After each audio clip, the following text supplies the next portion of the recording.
Warisan Al-Fatih nggak cuma soal medan perang. Beliau adalah pemimpin visioner, pelopor ilmu pengetahuan, dan bukti nyata kalau umur cuma angka kalau kita mau gapai mimpi. Al-Fatih punya moto hidup simple, mimpi besar, kerja lebih keras. Beliau percaya kita harus selalu melampaui batas, tantang hal yang biasa aja, dan jangan pernah puas dengan yang standar.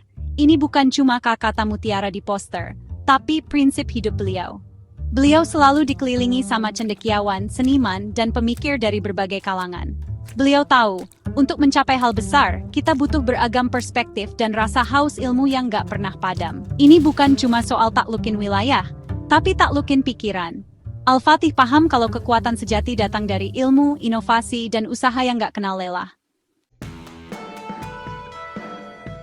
Sekarang kita bahas strategi.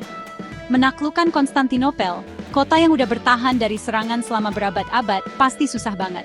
Tapi Al-Fatih dapat julukan sang penakluk bukan karena kebetulan. Beliau tahu, otot doang nggak cukup. Beliau butuh rencana, dan bukan sembarang rencana, tapi rencana yang legendaris. Beliau invest di teknologi canggih, kayak meriam raksasa yang bisa hancurin tembok kota. Beliau pelajari pertahanan kota, manfaatin kelemahan musuh, dan atur strategi perang dengan brilian. Ini bukan cuma kemenangan biasa, tapi kelas master dalam strategi, inovasi, dan tekad baja. Al-Fatih buktiin kalau dengan rencana yang tepat dan semangat pantang menyerah, tujuan yang paling mustahil sekalipun bisa tercapai. Bayangin Al-Fatih nge-DM kamu. Bukannya nanya lagi apa, tapi ngajak, "Yok, kita taklukin dunia." Atau minimal selesain tugas yang udah lama kita tunda.